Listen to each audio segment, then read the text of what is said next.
The morning sun cast long shadows across the cobblestone courtyard of Buckingham Palace, as Sergeant Michael Thompson adjusted his red tunic and checked his ceremonial rifle one final time. After 15 years serving in the Queen's Guard, the routine had become second nature, but he never took his duty lightly.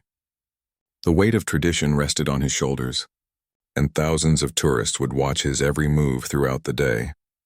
Michael had joined the Guard straight from his small hometown in Yorkshire, driven by a deep sense of duty and respect for the crown. His father had served before him and his grandfather before that.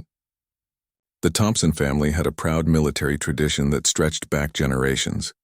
Standing guard at the palace wasn't just a job for Michael, it was a calling that connected him to something greater than himself. As the morning shift began, Michael took his position at the main gate. The familiar sounds of London awakened around him, the distant hum of traffic, the chatter of early morning joggers in St. James's Park, and the clicking of cameras as the first tourists began to gather. He stood perfectly still, his face expressionless beneath the iconic bearskin hat, his eyes scanning the crowd with practiced vigilance. The tourists came in waves throughout the morning.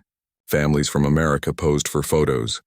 Japanese visitors bowed respectfully, and British schoolchildren giggled as their teachers explained the significance of the Queen's Guard.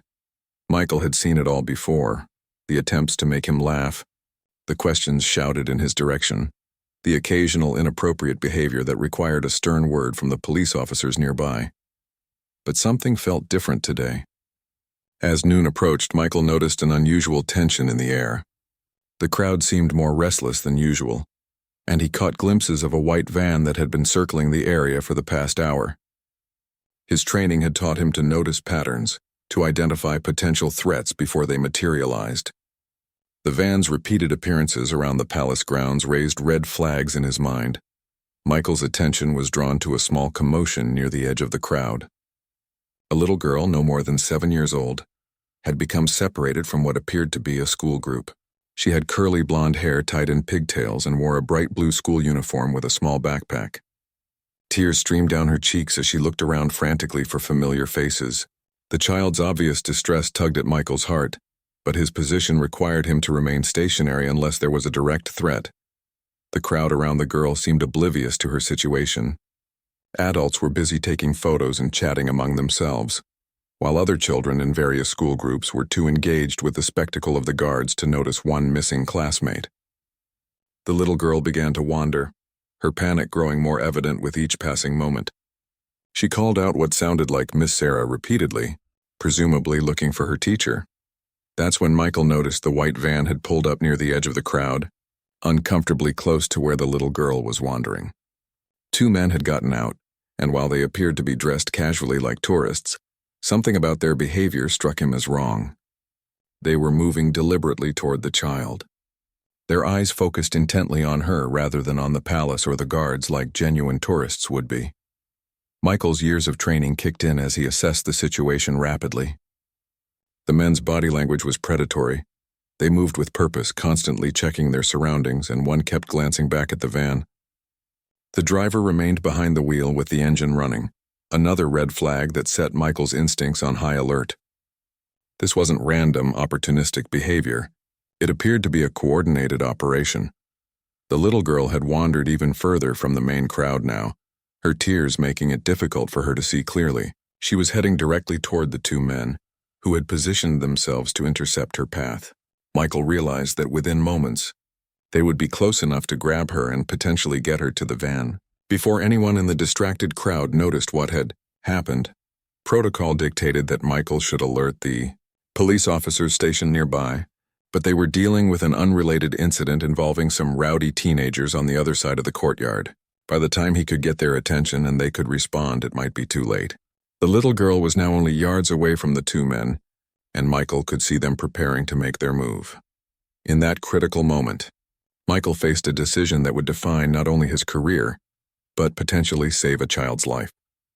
Breaking position as a Queen's Guard was unprecedented and could result in serious disciplinary action. The rigid traditions and protocols he had sworn to uphold seemed to conflict with his moral obligation to protect an innocent child in immediate danger.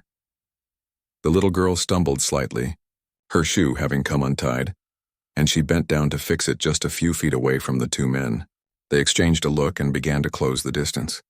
Michael could see the determination in their eyes and knew that once they reached her, there would be no stopping what was about to happen. The van's engine revved slightly, and the driver adjusted his position for a quick getaway. Michael's mind raced through his options. He could shout to alert others, but that might startle the girl into running directly toward danger. He could try to signal the police, but they were still occupied and might not understand the urgency of the situation. Every second counted, and the traditional response mechanism seemed inadequate for the speed at which events were unfolding. As the two men took their final steps toward the unsuspecting child, Michael made a decision that would shock everyone present and set in motion a chain of events that would be talked about for years to come. The weight of his responsibility as both a Queen's Guard and a human being crystallized in that moment, and he knew exactly what he had to do, regardless of the consequences to his career or the breach of protocol it would represent. Without hesitation, Michael broke from his position and strode directly toward the little girl with long, purposeful steps. His sudden movement sent a ripple of shock through the assembled crowd. Tourists gasped and pointed, cameras swiveled, to capture this unprecedented moment, and confused murmurs spread like wildfire among the onlookers. In over a century of the Queen's Guard tradition, no one could remember a guard abandoning his post during active duty. The two men approaching the child froze when they saw the imposing figure of the Royal Guard moving toward them. Michael's red tunic blazed in the sunlight, his bearskin hat making him appear even taller and more intimidating than his natural 6-foot frame. The ceremonial rifle in his hands, while not loaded, carried enough symbolic authority to make anyone think twice about their actions. "Sarah, there you are!" Michael called out in a loud, clear voice as he approached the little girl. His tone was warm but carried enough volume to ensure everyone nearby could hear. The child looked up in confusion, tears still streaming down her face, but something in Michael's kind eyes seemed to reassure her instantly. He had a daughter of his own back home, and he knew how to speak to frightened children. The two suspicious men exchanged nervous glances. Their carefully planned approach had been completely disrupted by this unexpected intervention. They had counted on anonymity in the crowd, on being able to operate without drawing attention. The presence of a Queen's Guard, the most recognizable and respected law enforcement symbol in Britain, had turned their covert operation into a very public spectacle. Michael knelt down to the little girl's level, his rifle carefully positioned away from her. Despite breaking protocol, his years of training ensured he never compromised safety procedures. The child's name tag read Emma, and he could see she was part of a school group from Manchester, based on the badge on her uniform. "Emma, is it?" Michael asked gently. "I'm here to help you find your teacher. Miss Sarah is looking everywhere for you." The little girl nodded, wiping her nose with the back of her hand. She seemed calmer now, the presence of the uniformed guard, providing the security and authority figure she desperately needed in her moment of panic. The crowd had grown significantly larger, drawn by the unusual sight of a Queen's Guard interacting with a member of the public. Phones and cameras captured every moment, and Michael knew that within hours, footage of this incident would be circulating worldwide on social media. His commanding officers would see it, the media would pick it up, and there would be serious questions about his decision to abandon his post. But Michael's attention remained focused on the two men, who were now trying to blend back into the crowd. They had started moving away from Emma, but they weren't leaving the area entirely. Instead, they seemed to be repositioning themselves, perhaps waiting for another opportunity, or looking for a different target. Michael's instincts told him these men weren't giving up easily. "Emma, can you describe what Miss Sarah looks like?" Michael asked, keeping his voice steady and reassuring while his eyes tracked the movements of the suspicious individuals. The little girl began to describe her teacher, tall, brown hair, wearing a green jacket, and Michael scanned the crowd for someone matching that description. The police officers who had been dealing with the teenage troublemakers finally noticed the commotion around Michael's position. They began making their way through the crowd, their expressions showing a mixture of concern and confusion. Breaking position as a Queen's Guard was such an unprecedented event that they weren't sure how to respond. Protocol demanded they maintain order, but Michael was clearly helping a lost child. Meanwhile, the white van had moved closer to the edge of the crowd. The driver kept the engine running, and Michael could see him speaking into what appeared to be a radio or cell phone.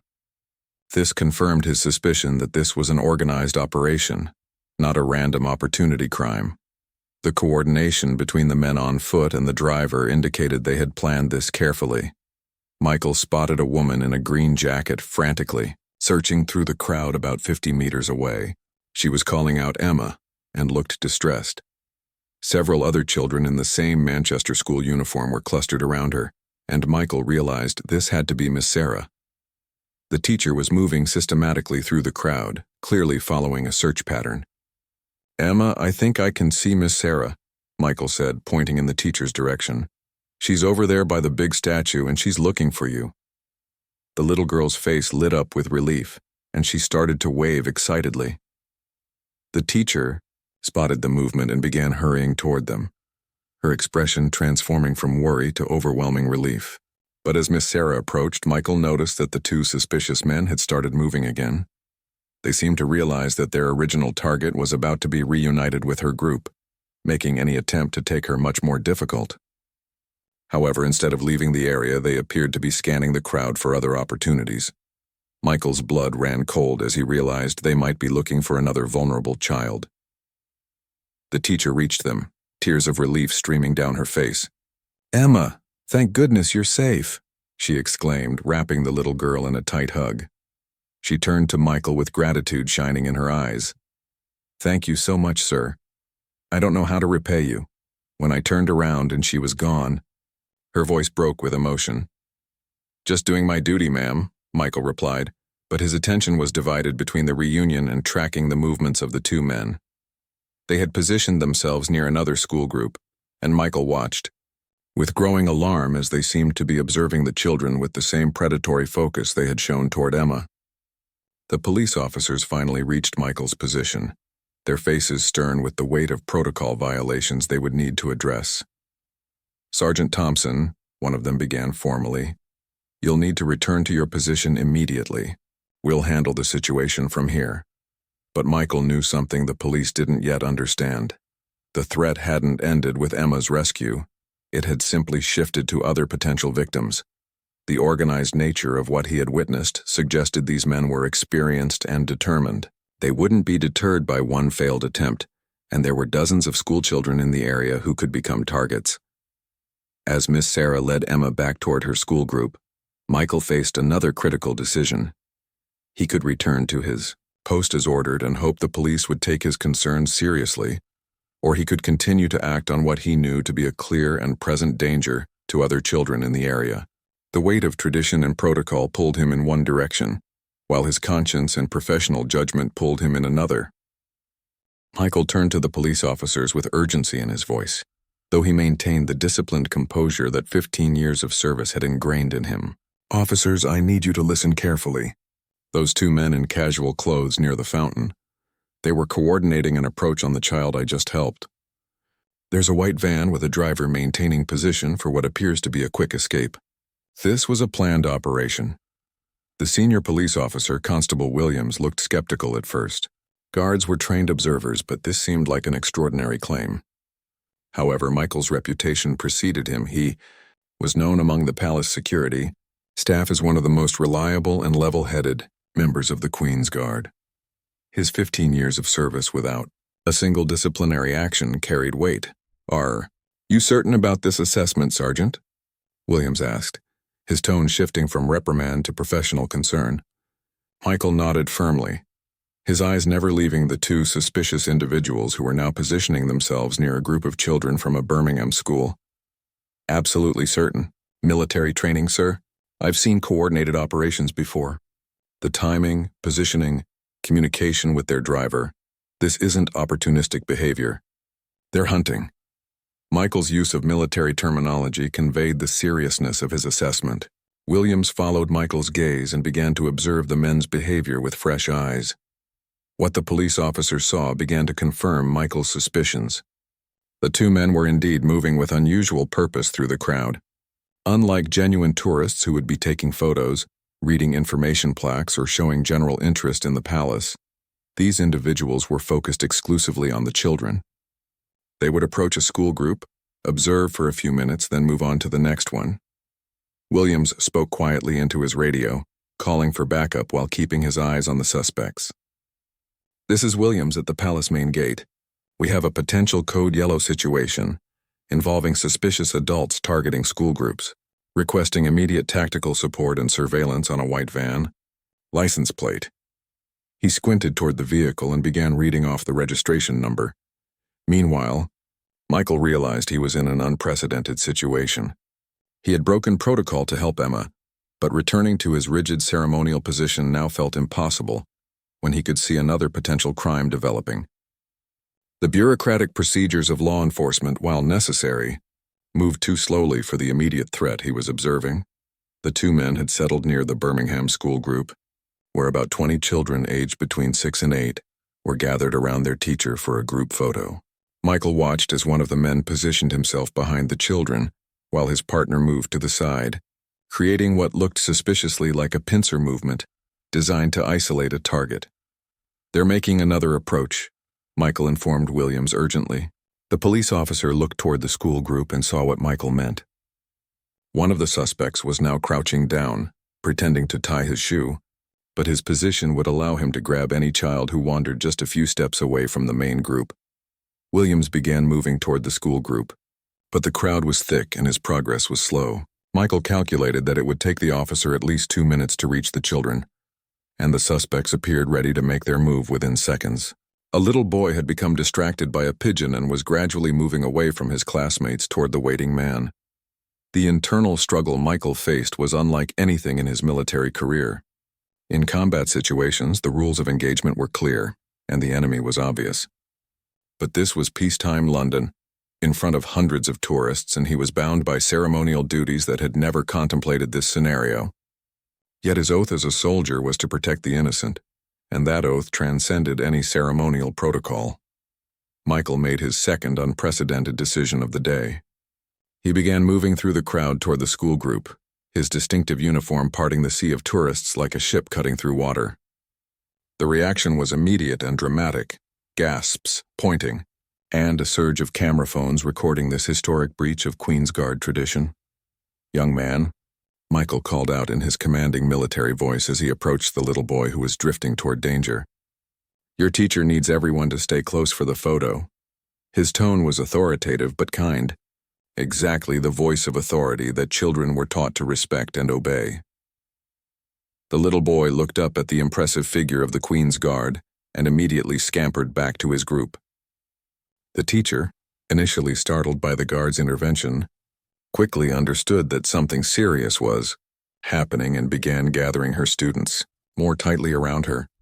The suspect, who had been positioning himself to grab the child, found himself face to face with Michael, whose imposing presence and ceremonial rifle made any aggressive action unthinkable. The man tried to act casual, standing up and brushing off his clothes, but his nervous energy was palpable. Michael stood his ground, maintaining eye contact with the suspect in a clear display of awareness and deterrence. "Beautiful day for sightseeing," the man said, attempting to sound like a normal tourist. His accent was rough, possibly Eastern European, and his clothes, while clean, had the worn quality of someone who spent time on the streets rather than in an office. "Indeed," Michael replied curtly, his posture and tone conveying that he was not fooled by the man's performance. "Though I notice you haven't taken any photos yet. Most tourists are quite interested in capturing memories of their visit." The comment was pointed. Michael had been watching, and the man hadn't shown any genuine tourist behavior. The second suspect, realizing their operation was compromised, began moving toward the white van. He spoke into a small radio device, presumably warning his accomplices that they needed to abort their mission. Michael caught the movement in his peripheral vision, but maintained his focus on the immediate threat near the children. Williams finally reached the school group, slightly out of breath from pushing through the crowd. Behind him, 2 additional police officers were approaching, drawn by the radio call for backup. The teacher of the Birmingham group looked confused but cooperative, as Williams quietly explained that they needed to move the children to a different area for their safety. The Suspect facing Michael realized the situation was deteriorating rapidly. More police were arriving, the children were being moved to safety, and a Queen's Guard was standing directly in front of him as a witness to his attempted crime. He began backing away, trying to create distance between himself and the growing law enforcement presence. "Going somewhere?" Michael asked, stepping forward to maintain the distance between them. His military training included crowd control and detainment techniques, and while he wasn't technically a police officer in this situation, his authority as a member of Her Majesty's forces carried significant legal weight. The suspect's composure cracked under Michael's unwavering stare. Sweat beaded on his forehead despite the cool London air, and his eyes darted nervously between the approaching police officers and the exit routes from the palace grounds. He took another step backward, but Michael matched his movement, maintaining the psychological pressure that his imposing presence created. "I'm just a tourist," the man insisted, his voice rising slightly with stress. "I don't know what you think you saw, but I'm just here to see the palace like everyone else." His protest drew the attention of nearby tourists, who began to sense that something significant was happening. The crowd started forming a loose circle around the confrontation, phones recording every moment. Williams reached Michael's position with backup officers flanking him. "Sir," he addressed the suspect formally, "we'd like to ask you a few questions about your activities here today. Would you mind accompanying us to a quieter area?" The request was polite but carried the unmistakable weight of authority that made refusal inadvisable. The man looked trapped, his eyes searching desperately for an escape route. The white van was still visible in the distance, but reaching it would mean pushing through a crowd of tourists and several police officers. His partner had already disappeared into the crowd, presumably making his own escape, and the van's engine noise suggested it was preparing to leave without him. "I don't have to answer any questions," the suspect declared, but his voice lacked conviction. Michael noticed the man's hands were shaking slightly, and his breathing had become shallow, classic signs of someone under extreme stress who is close to making a desperate decision. "That's your right, sir," Williams replied calmly, "but I should inform you that we have witnesses who observed you engaging in suspicious behavior around children. We can do this the easy way with a voluntary conversation, or we can proceed with a formal investigation. Your choice." The crowd around them had grown larger, drawn by the unprecedented sight of a Queen's Guard involved in what appeared to be an arrest situation. Michael was acutely aware that this entire incident was being recorded from multiple angles and would soon be shared across social media platforms worldwide. His career, his family's reputation, and the dignity of the Queen's Guard were all at stake. Suddenly, the suspect made his move. Instead of complying with the police request, he pushed hard against one of the tourists and began running toward the palace gates. His sudden action caused chaos in the crowd. People screamed, scattered, and several elderly visitors fell as the man shoved his way through them in desperation. Michael's military instincts took over completely. He could see the suspect's trajectory would take him past several more school groups, and his panicked state made him dangerous to everyone in his path. Without hesitation, Michael began pursuit, his long legs and superior physical conditioning allowing him to gain ground quickly. Despite the heavy ceremonial uniform, the sight of a Queen's Guard in full regalia chasing a suspect through the crowds was surreal and unprecedented. Tourists pressed themselves against walls and barriers to get out of the way, while others held up phones to capture this historic moment. The red tunic flowed behind Michael like a cape as he navigated through the crowd with practiced precision. Williams and his team followed behind, coordinating with other security personnel through their radios. The palace grounds went into immediate lockdown protocol. Gates were secured, and additional guards appeared at key positions to prevent the suspect from accessing restricted areas or endangering the royal family. The suspect's desperation led him to make poor decisions. Instead of heading for the main exit where he might have escaped into London's busy streets, he ran toward the more secure inner areas of the palace grounds where escape was impossible. His unfamiliarity with the layout became obvious as he found himself running toward dead ends and secured barriers. Michael cornered him near the Victoria Memorial, where the suspect finally realized he had nowhere left to run. Breathing heavily from the chase, the man turned to face Michael with the wild look of someone who had nothing left to lose. The ceremonial nature of Michael's rifle meant it wasn't loaded, but the suspect didn't know that, and the weapon's presence added to the intimidation factor. "It's over," Michael said firmly, not even breathing hard despite the chase. His military conditioning kept him in excellent physical shape, and the adrenaline of protecting children had energized rather than exhausted him. "There's nowhere to go and you're surrounded by police officers. The smart thing to do is surrender peacefully." The suspect looked around wildly, confirming what Michael had said. Williams and his team had formed a loose perimeter, and additional security personnel were approaching from multiple directions. The white van was now gone, having fled when the situation deteriorated, leaving the man completely isolated. "You don't understand," the suspect said desperately. "I wasn't going to hurt anyone. We were just—" It wasn't what it looked like. His explanation was vague and unconvincing, the words of someone trying to minimize culpability without admitting to actual crimes. Michael stepped closer, his voice taking on the authoritative tone he had used with soldiers under his command.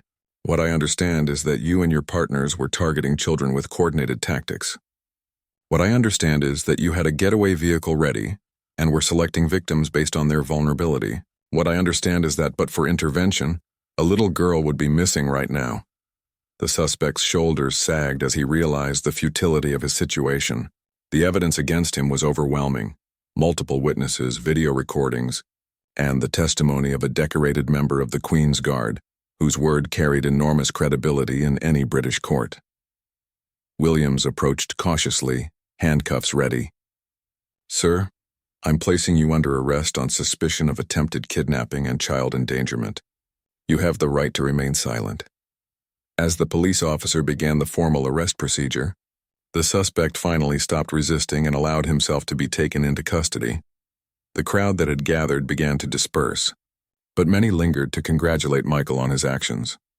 Children who had witnessed the chase looked at him with awe, seeing him not just as a ceremonial figure but as a real hero who had protected them. Their teachers approached to express their gratitude, some with tears in their eyes as they realized how close they had come to a tragedy. But Michael's thoughts were already turning to the consequences of his actions. He had abandoned his post twice, engaged in pursuit of a suspect, and created an international incident that would require explanation at the highest levels of military command. The immediate crisis was over, but the personal reckoning was just beginning. Within an hour of the arrest, news vans had arrived outside Buckingham Palace, and reporters were already broadcasting live updates about the unprecedented incident involving the Queen's Guard. Social media exploded with videos taken by tourists, each showing different angles of Michael's intervention and subsequent chase. The hashtag HeroGuard was trending worldwide, with millions of people sharing and commenting on the extraordinary events. Inside the palace security offices, Michael sat in an uncomfortable wooden chair, still wearing his ceremonial uniform but with his bearskin hat removed and placed carefully on the table beside him. His commanding officer, Colonel Patricia Davies, paced back and forth behind her desk, her expression unreadable as she reviewed the preliminary reports from the police investigation. 15 years of exemplary service, she began, her voice controlled but tense. And then you decide to rewrite a century of protocol in a single afternoon. She stopped pacing and faced Michael directly. "Do you understand the magnitude of what you've done? The Queen's Guard does not abandon post. The Queen's Guard does not engage in crowd control. The Queen's Guard certainly does not chase suspects through public areas while in ceremonial dress." Michael remained at attention, his eyes fixed straight ahead as military protocol demanded. "Yes, ma'am. I understand the gravity of my actions and accept full responsibility for any disciplinary measures deemed appropriate." Colonel Davies studied his face, searching for any sign of regret or doubt about his decisions. What she saw instead was the same steady resolve that had made Michael one of her most trusted sergeants. His jaw was set with quiet determination, and his eyes held no hint of apology for protecting innocent children. "The media is calling you a hero," she continued, placing several printed news articles on her desk. "The children you protected have been interviewed.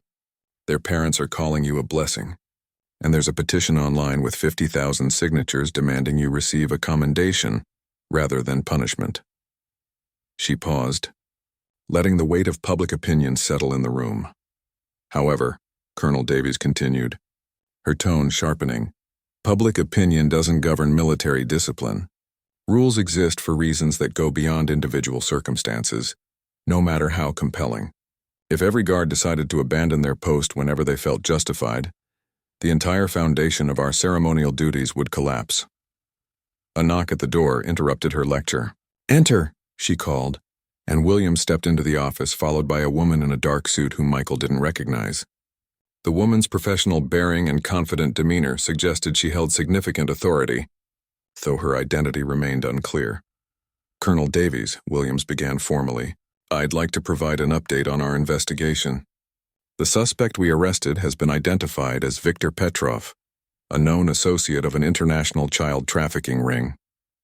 Under questioning, he admitted that he and his partners were specifically targeting isolated children from school groups, visiting tourist locations around London." The woman in the suit stepped forward. "I'm Detective Inspector Sarah Chen from the Metropolitan Police's Serious Crime Unit. We've been tracking this trafficking network for 8 months. Sergeant Thompson's intervention today likely prevented multiple kidnappings and provided us with our first concrete evidence to dismantle their operation." Michael's expression remained neutral, but internally he felt a surge of validation.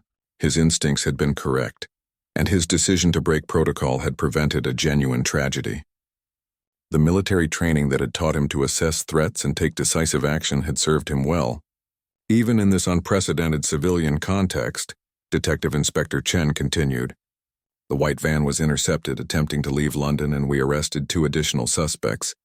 Inside the vehicle we found restraints, sedatives, and detailed surveillance photos of various London tourist attractions frequented by school groups. This was a sophisticated operation that could have resulted in multiple missing children, if not for the sergeant's quick thinking." Colonel Davies absorbed this information with growing understanding. The situation was far more serious than a simple case of a guard helping a lost child.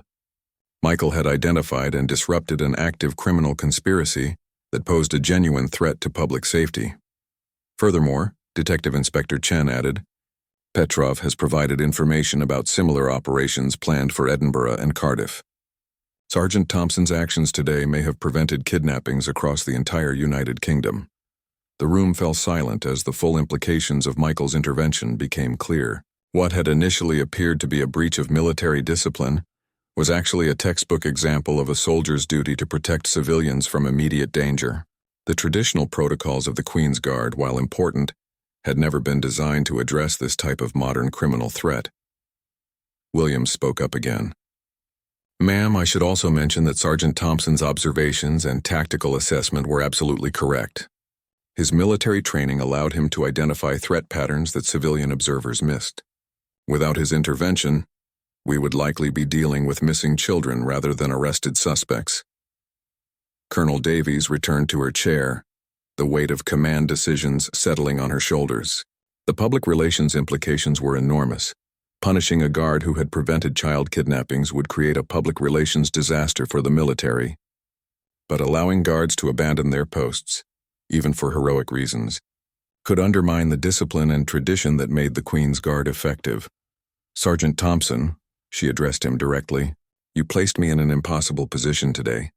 Your actions were simultaneously a violation of military protocol and a heroic intervention that saved innocent lives. How do you suggest I reconcile these conflicting realities?" Michael considered his response carefully. "Ma'am, I believe the oath we take as soldiers includes a fundamental duty to protect the innocent that transcends ceremonial obligations. If faced with the same circumstances again, I would make the same choices regardless of personal consequences." His honesty was both refreshing and problematic. He wasn't seeking forgiveness or making excuses. He was stating clearly that his moral compass would guide his actions, even when they conflicted with formal protocols. It was the response of a soldier rather than a ceremonial guard, and it forced Colonel Davies to consider what the Queen's Guard truly represented. Detective Inspector Chen interjected with information that would prove crucial to the final resolution. "Colonel, I've been authorized to inform you that this case has reached the attention of the Prime Minister's office. Given the international implications of the trafficking ring and the positive public response to Sergeant Thompson's actions, there's considerable interest in handling this matter appropriately." The mention of political involvement changed the entire dynamic of the situation. What had begun as an internal military discipline issue had become a matter of national security and public policy. The decision about Michael's fate would now be made at levels far above Colonel Davies's authority. 3 days later, Michael stood once again in his dress uniform, but this time in the opulent surroundings of Windsor Castle's grand reception hall. The morning light streamed through ancient stained glass windows, casting colorful patterns across the polished marble floors. He had been summoned for what his commanding officers had described only as a meeting of considerable importance, leaving him to wonder whether he was about to face court-martial or commendation. The events of the past 72 hours had been a whirlwind of media attention, public support, and behind-the-scenes negotiations between military leadership, government officials, and palace administrators. Michael had been temporarily relieved of guard duty, pending the outcome of multiple investigations, spending his time giving detailed statements to police detectives and military investigators. The arrest of the trafficking ring had revealed the scope of their operations far exceeded what anyone had initially suspected. Detective Inspector Chen had briefed Michael that Petrov and his associates had been responsible for 17 missing children across Europe over the past 2 years. The evidence found in their possession included detailed surveillance of schools, playgrounds, and tourist attractions in 6 different countries. A door at the far end of the reception hall opened, and Michael's breath caught as he recognized the figure entering the room. Her Majesty the Queen, accompanied by a small entourage of officials, walked with the measured dignity that had defined her decades of service. Michael immediately came to attention and executed a perfect military salute, his years of training taking over despite his amazement at finding himself in the monarch's presence. "Sergeant Thompson," the Queen began, her voice carrying the warmth and authority that had guided the nation for generations, "you may stand at ease. I've asked to meet with you personally to discuss the extraordinary events of this week." Michael relaxed his posture slightly, but remained respectfully formal. "Your Majesty, it is an honor beyond measure to be in your presence." "The honor," she replied with a slight smile, "belongs to those who serve with courage and moral clarity when faced with difficult choices. I am told that you prevented a great tragedy while upholding the finest traditions of British military service." Behind the Queen, Michael recognized several familiar faces: Colonel Davies, Detective Inspector Chen, and a man in formal diplomatic attire whom he didn't know, but who carried himself with the bearing of someone accustomed to high-level government service. The Queen continued, "Your actions have raised important questions about the role of the Queen's Guard in modern times. While the ceremonial aspects of your duties remain vital to our national heritage, recent events have highlighted the need for adaptation when genuine threats to public safety arise." The diplomatic official stepped forward. "Sergeant Thompson, I'm Sir James Morrison from the Foreign Office. The trafficking ring you helped dismantle had connections to criminal organizations in 12 countries. Your intervention has provided intelligence that will protect children across the European Union and beyond." Michael absorbed this information with growing understanding of how significant the incident had become. What he had viewed as a straightforward decision to protect a child had evolved into an international law enforcement operation with diplomatic implications, spanning multiple nations. "The question before us," the Queen continued, "is how to honor your service while maintaining the discipline and tradition essential to the Queen's Guard. After consultation with military leadership and government officials, we have reached a decision that we believe serves both purposes." Colonel Davies stepped forward with a formal document. "Sergeant Thompson, you are hereby promoted to the rank of Warrant Officer and appointed as Special Security Liaison for the Queen's Guard. Your new role will involve training guards to identify and respond to modern security threats while maintaining ceremonial protocols." The promotion was unexpected and significant. Warrant Officer was a position of considerable authority and respect within the military hierarchy, typically reserved for the most experienced and trusted soldiers. The creation of a new role specifically for him suggested that the military had decided his skills were too valuable to lose to disciplinary action. The Queen smiled as she observed Michael's stunned expression. "Additionally, you are awarded the Queen's Commendation for Bravery in recognition of your courage in protecting innocent civilians at considerable personal risk. This honor will be recorded in your permanent military record and announced publicly to acknowledge your extraordinary service. Detective Inspector Chen added, "The Metropolitan Police has also requested that you serve as a consultant on security matters related to tourist areas and public events. Your ability to identify threats in crowd situations has proven invaluable." Michael felt overwhelmed by the recognition and responsibility being placed on his shoulders. "Your Majesty, I am deeply grateful for this honor, but I must say that I was simply doing what my conscience and training demanded." Any member of the Queen's Guard would have acted similarly when faced with the threat to those children. "Perhaps," the Queen replied thoughtfully. "But you were the one who recognized the danger and had the courage to act despite the potential consequences. Leadership often requires making difficult decisions when the safe course of action conflicts with what is right." Sir Morrison presented another document. "Your new position will also involve coordinating with international law enforcement agencies to share intelligence about threats to children at tourist locations. The trafficking ring you exposed was planning similar operations at Windsor Castle, Edinburgh Castle, and the Tower of London. Your expertise will help protect vulnerable visitors at royal and historic sites worldwide." The scope of his new responsibilities was both exciting and daunting. Michael had joined the Queen's Guard to serve his country in a traditional military role, but events had thrust him into a position where his service would extend far beyond ceremonial duties to active protection of children and families from around the world. "There is one final matter," the Queen said, her expression becoming more serious. "Your actions have changed public perception of what the Queen's Guard represents. You have shown that our traditions can evolve to meet modern challenges while maintaining their essential character. This is both an honor and a burden that will follow you throughout your career." As the formal ceremony concluded, Michael reflected on the path that had brought him to this moment.